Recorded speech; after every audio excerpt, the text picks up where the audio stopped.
In this episode, we are going to talk about the transformation of the trading world in India in the course of the 18th century. If you look at the early part of the 18th century, we find certain traditional centers of trade flourishing. Centers like Surat, Calicut, Masulipatanam, where indigenous traders had concentrated. These indigenous traders were participating very briskly in the intra-Asian trade, both with West Asia and with Southeast Asia. But as you come to the end of the 18th century, you find that the British East India Company had by then emerged as the only powerful trading factor. I mean, others certainly continued to exist, the Dutch, the Danes, the French, other European competitors, but they had marginal entities in the Indian trade, and the British domination over Indian commerce had by then had become overwhelming. I mean, no room was anymore left for Indian or other European traders. It is well known that Surat was the preeminent Mughal port, but along with Surat, you have other important centers of oceanic commerce as well, like Calicut or Cochin in the south. You have a whole range of smaller ports along the coastline from the Arabian Sea end to the Bay of Bengal littoral. And all these ports were connected through the sea lanes of Arabian Sea and the Indian Ocean, Eastern Indian Ocean, with ports in Southeast Asia like Achin, Bantam, Pegu and Tenasserim in Lower Burma. As you proceed further, you go to the Indonesian archipelago, Sumatra and Java.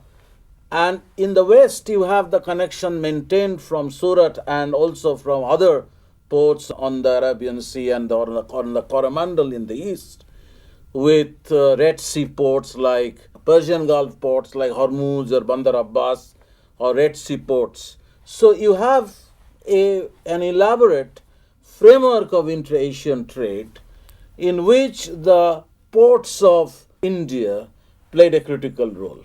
And each of these port towns had a concentration of both indigenous and foreign merchants. Some of these foreign merchants, like the Arabs, had been visiting these ports since the 7th, 8th centuries.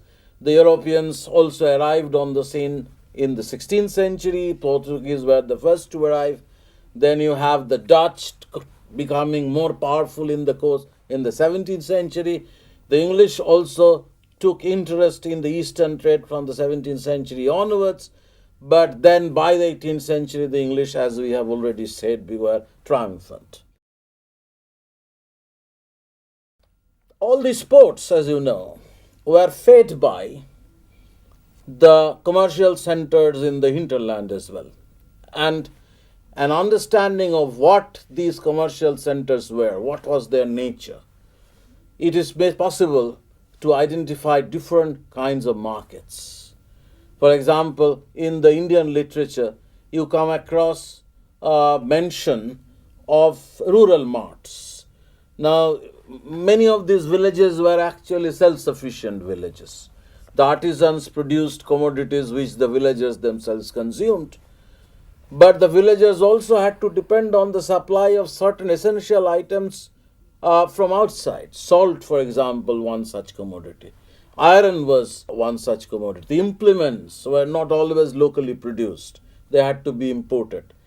So these rural marts very often sold exotic products, some of the necessaries, some fancy items, luxuries, which the local markets imported from the urban markets in the adjoining regions.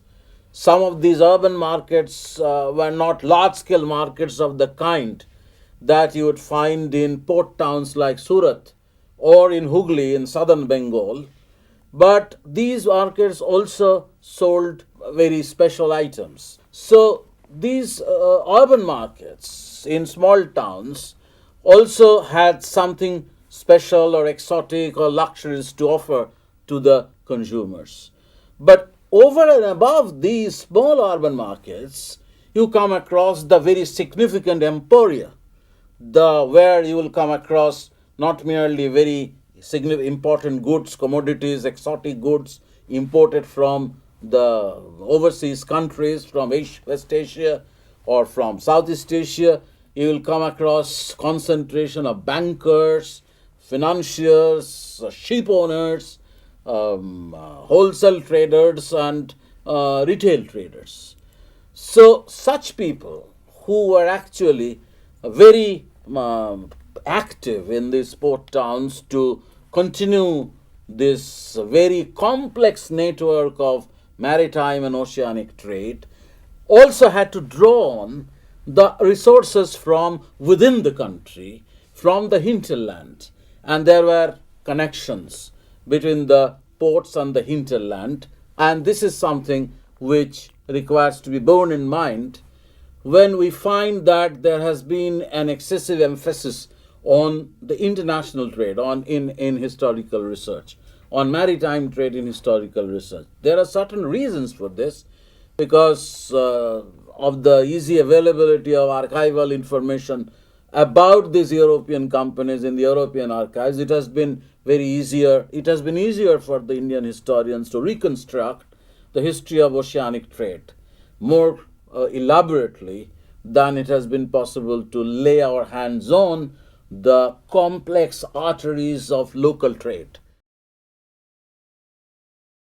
If you look at the 17th century, the early 18th century,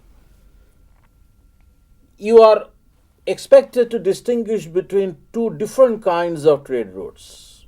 Some of these were waterways, coastal and riverine. The main riverine trade route in northern India, obviously, the great river, the Ganga, which connected important urban centers of northern India with Hooghly, and then once Hooghly declined, replaced by Calcutta.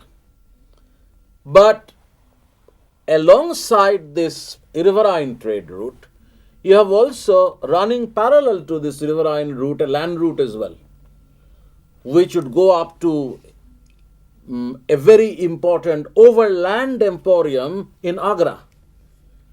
And Agra was another very important overland emporium was Burhanpur. And Agra and Burhanpur in turn were connected with Surat. There were two routes. One went via Malwa and western Rajasthan towards Agra, and the other came southwards and connected Agra with Surat. Apart from the coastal link, Masulipatanam, a port on the northern Coromandel, was connected with present-day Chennai, Madras, or some of the smaller ports around that region. So, if you actually if you were a trader, say in the 18th century, and were making an assessment of waterways or the advantages of the waterways and the advantages of the land routes, then waterways were usually preferred because it was less expensive and it was less hazardous. But land routes also continued to be very important, because from Agra, as you know, land routes actually moved towards West Asia through Khyber and Oxus. You have the caravan route, and different kinds of carriers, animals were used as carriers. So the waterways certainly had a degree of importance, particularly in the coastal trade, since if you look at the Indian coastline, apart from some of the major ports, some located on the sea or some located slightly in the interior region on the confluence of major rivers. Hooghly, for example, was a riverine port and one of the most important centers of trade in eastern India. Surat was an oceanic port, or Calicut in the south was an oceanic port. But apart from these major centers of maritime trade or oceanic commerce, you have between two major centers of trade, smaller centers of trade as well. And some of these centers Also, thanks to the growing demand for certain items, like, for example, textiles, emerging as important centers of manufacture. Bengal textiles by the 18th century had begun to command respect from all over the world. European companies were taking Bengal textiles to Europe.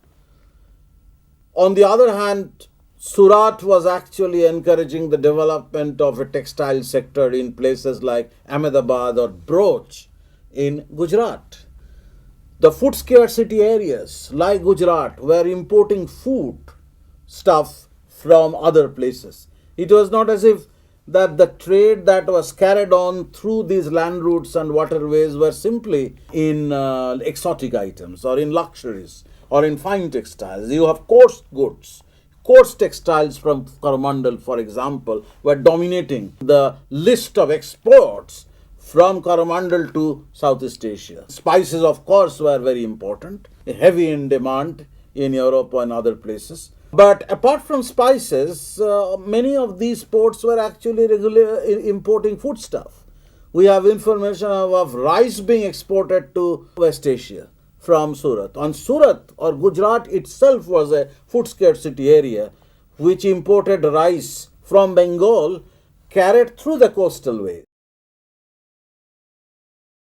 A complex structure of trade where specialized centers of production were actually feeding into the business of the ports.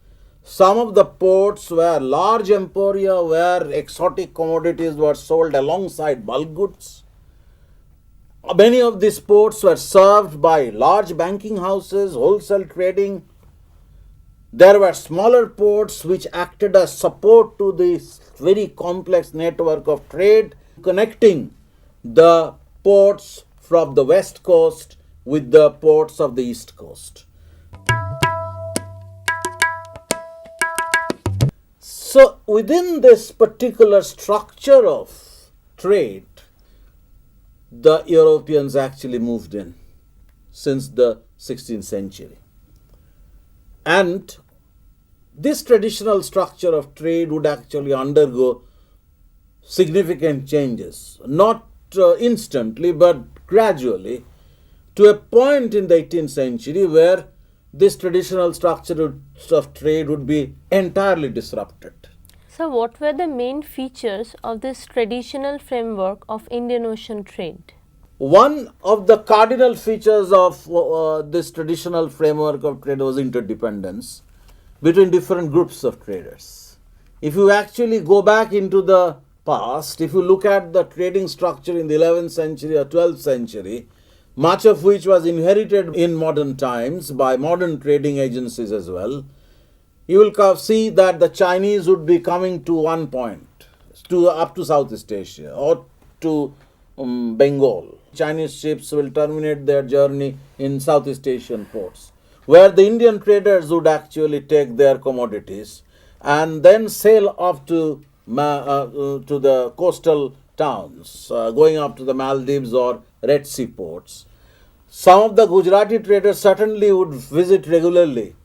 Their ships will certainly visit regularly Red Sea, Persian Gulf ports, but the Arabs were very significant actors in this trade. So the Arabs, the Indians, the Southeast Asian traders, the Chinese, all these were involved in a kind of relationship of interdependence in carrying on this intra-Asian trade.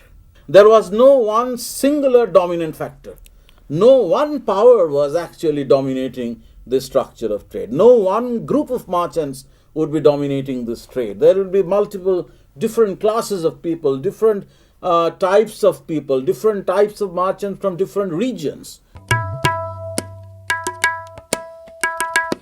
This interdependent structure was gradually disrupted. So if you look at the early history of European trade in India, the Portuguese used this intra-Asian trading structure very well. In fact, they sailed into this system very easily because apart from the official Portuguese trade, you have a large number of Portuguese private traders. Some of these were, of course, officials who carried on their private trade, but they were totally dependent for credit or for finance and at times even for shipping on the Gujaratis from Surat. One of the great late 17th century, early 18th century Gujarati merchants from Surat has been the main protagonist in one of the greatest historical works on the subject by Professor Oshin Das Gupta on decline of Surat. His name is Mullah Abdul Ghaffur.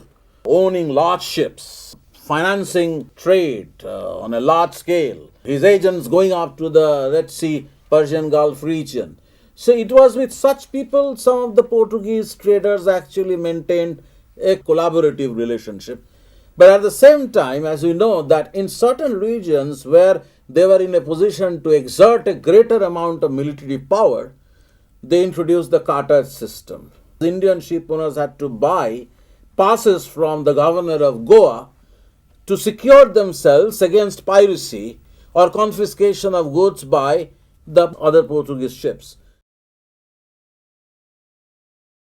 This was perhaps one of the earliest attempts to break apart the kind of interdependent relationship that had existed in the traditional framework of intra-Asian trade, in which the Portuguese penetrated, became a part of it, became integrated into it, but at the same time made certain efforts to break it apart.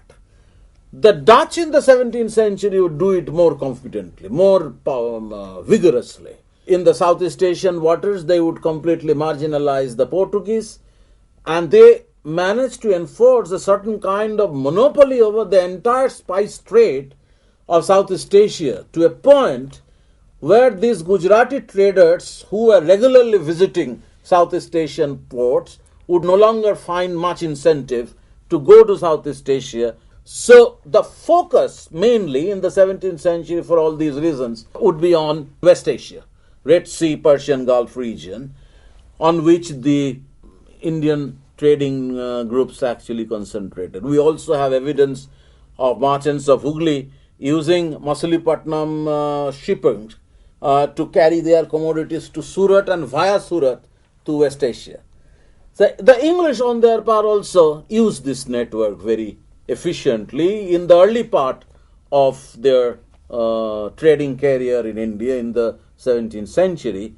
And by the early 18th century, all these European companies were active except the Portuguese, which had seen better days, but by then the Dutch had marginalized them very substantially in Southeast Asian waters. The English had emerged as a more powerful competitor. The French had come on the scene, but the French would exercise some amount of commercial power only during the second quarter of the 18th century. By the middle of the 18th century, their conflict with the English would actually settle the issue in favor of the English. So, in this kind of a constellation, when the Europeans were trying to establish some kind of commercial hegemony, less successfully in the 16th century, more successfully in the 17th century, and more overtly in the 18th century through the agency of the English East India Company, the traditional network of trade that we were talking about actually failed to survive. And one important symptom, one important manifestation of the manner in which this traditional network collapsed, or the manner in which the traditional network was completely ruptured, was the decline of Surat. So then what are the reasons for this remarkable decline of a port which had commanded so much wealth even in the early part of the 18th century? Yes, it's a very important question, and it cannot be simply explained in terms of the contraction of Southeast Asian markets for the Gujarati traders, because the Gujarati traders, while losing the Southeast Asian markets, were still very active in the Red Sea, Persian Gulf region, certain coastal areas of East Africa. The decline of Surat had also something to do with the internal convulsions in India. 18th century was the time when some of the more stable regimes in West Asian trading zone also had begun to undergo decline, political decline. The Safavid Empire became weak. The Ottomans were also going through the same process. The Mughal Empire had started declining, especially after the death of Aurangzeb. You have a series of succession troubles, and the North Indian trading route became affected by the periodic warfare. The Marathas were moving towards northern India and disturbing the normal flow of money and commodities on the land routes which served the port of Surat, which linked the port of Surat with some of the overland emporia in North India or some of the major production centers. For example, Lucknow. So, while political disturbances or political upheavals and troubles in the West Asian trading zone had deprived Surat of its lucrative markets, the severance of connection between Surat and the hinterland, between some of the major centers of manufacture in North India, some of the major centers of trade in North India like Agra, largely due to political instability, largely due to the manner in which armed peasants were actually pouncing upon the trading caravans, pouncing upon the traders. All this actually created a situation in which the Surat trade failed to survive.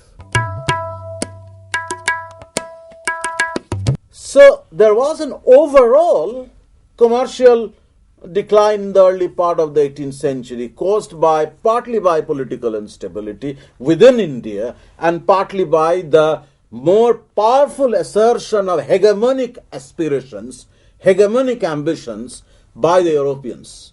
The Dutch, they had lost their leverages, but by then the English were rising. And the rise of the English and the manner in which they reoriented their trade from the West Asian zone to the Southeast Asia in order finally to carry on their trade with China, in order finally to control the route to China, was manifest in the growing importance of what is known as the Calcutta fleet. The number of ships in Calcutta in the early part of the 18th century owned by the British was more small. But by the mid-century, it had a large fleet. And in comparison, the Dutch were not in a position to compete with the British in terms of allowing other groups of traders the kind of tonnage that English ships were able to provide. If you look at the Southeast Asian trading lanes, you see gradually the British establishing their control by eclipsing the Dutch. The China trade was, of course, the main objective the British were nursing. And it reached its climax in the later half of the 18th century, partly because of what is known as the domination effect of the East India Company on the arteries of trade in India. What is this domination effect? How does one explain this domination effect? In the first place, the British Company had greater financial resource. The greater financial resource came from their control over the local revenue. As you know, that this local revenue was converted into bullions and then carried to China in order to finance their China trade. They bought tea and silk from China and exported them to Europe, exported them to Caribbeans, exported them to Americas. So a multilateral trade which the English company actually conducted all over the world came to be financed by the premium that they were receiving from their control over the revenue from Bengal. So this was an advantage which its other competitors didn't have.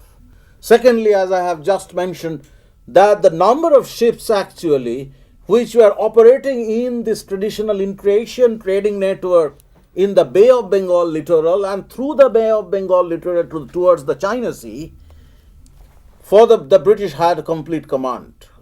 Thirdly, and this is very crucial, already from the early part of the 18th century, the English had already started establishing certain kind of control over the hinterland of Calcutta. You are all familiar with the kind of privileges that the English company had received in 1717 from the Mughal Emperor Farrukh Shah. So much so that a time came when many of the internal traders, not just the oceanic traders who are now, in the absence of other ships, in the absence of Gujarati ships, in the absence of indigenous shipping, were using English ships to convey their commodities to Southeast Asian ports. Not merely those, even those trading groups from Calcutta and Hooghly who were not interested in maritime commerce, who were interested in conveying goods and carrying goods to northern India, were making use of the English boats simply because of the reason that the English boats didn't have to pay any taxes. The financial resource that the British control over revenue had provided became a great boon for the British traders in comparison to other competitors, both indigenous and foreign. In the course of the early part of the 19th century, however, the British found an alternative in opium. Once opium began to be exported, Malwa opium found Bombay the more important transit point, and it is said that the rise of Bombay was entirely indebted to the flourishing opium trade that the East India Company carried on with China. There was a time in the late 18th century when the company was in fact contemplating the closure of the Bombay commercial establishment. It was only with the expansion of the opium trade that finally Bombay emerged as one of the major ports in India, early 19th century India. But by the early 19th century, as you can now see very well, the kind of trading structure that you had seen in the early part of the 18th century had been completely altered. The rules of the game had already been changed. And as a continuation of this changing rule of the game in Indian commerce, India ultimately became a part of what was known as the colonial trade. There was a time when British Indian textiles were heavy in demand, and the company's main interest was to carry Indian textiles to other places. But once industrial revolution in Britain enabled British manufacturers to produce textiles for cheaper cost, the Indian textiles began to lose their markets, initially in Europe, then in Southeast Asia, and a time came in the early part of the 19th century when even in the Indian domestic market, the Indian textiles started losing out to the fine textiles imported from Britain. Colonial trade had emerged by then. India was a feeder of raw materials usable in British industries, and textile almost completely disappeared from the list of exports. And this was the colonial trade making its powerful emergence in the early part of the 19th century, altering entirely the rule of the game that we had seen in the early part of the 18th century.